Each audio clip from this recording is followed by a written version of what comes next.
I bought the cheapest Invicta Pro Diver on Amazon.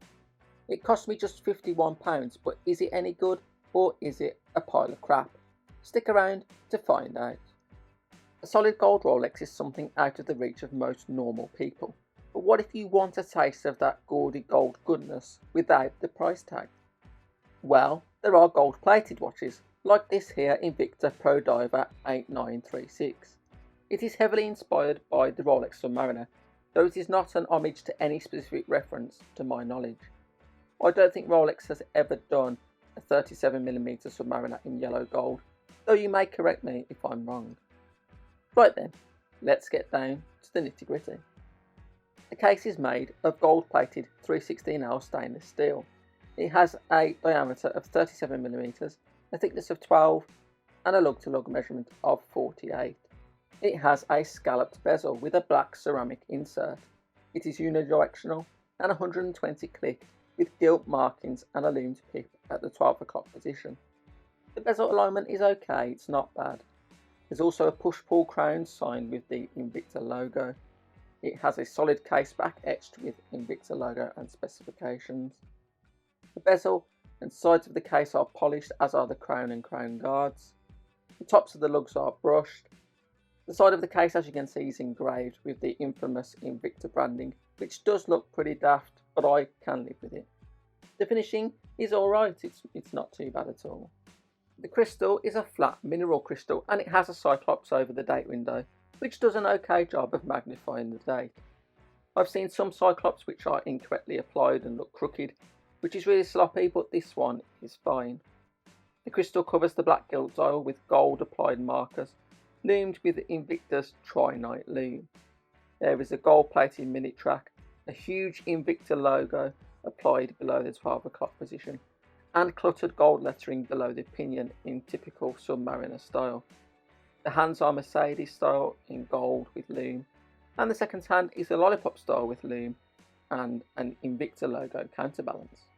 The movement is a quartz Miyota movement, and as you can see, the second hand hits some of the markers, but not all. It isn't the smoothest tick, it's quite jittery if that's the right word, but that's not unusual in a watch this cheap. The bracelet is a bit of a mixed bag. It's the same gold-plated 316L stainless steel, with solid links and hollow end links secured with split pins. It measures 18mm tapering to 16mm at the clasp, with polished centre links and brushed outer links.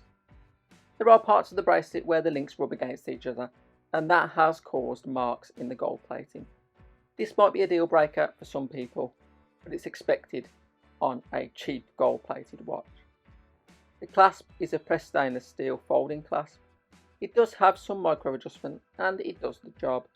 The bracelet does have that cheap jangly feeling typical of affordable watch bracelets, but it also articulates really well, which is a pleasant surprise. The clasp does feel very cheap though. A better clasp would make a world of difference, but overall it's comfortable enough. It was a bit of a nightmare to adjust though, but I got there in the end.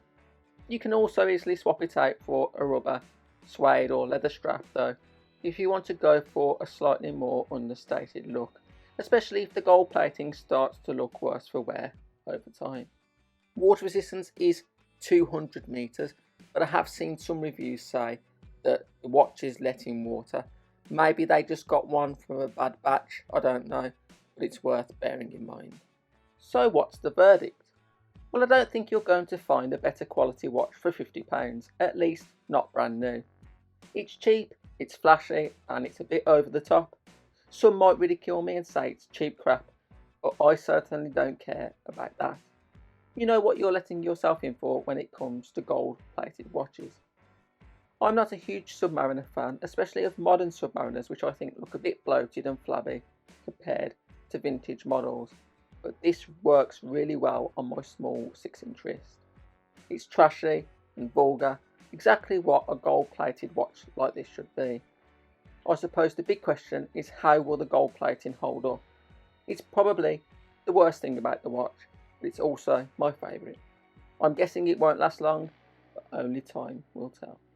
Invicta gets a bad rep in the watch world, but the brand is as good as any in this sub £100 price point.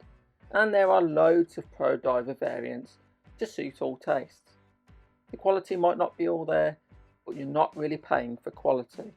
And there are brands out there that have you covered if you have more money to spend. Let's not forget £51 is actually a lot of money for some people to spend on a watch, and that's why I try to find value in everything I review if I can. Let me know in the comments what you think. Would you rock a watch like this? If you enjoyed this video, please consider liking and subscribing if you want to see more unsponsored independent watch content. That's all I've got time for today. Thank you for watching, and I'll see you next time.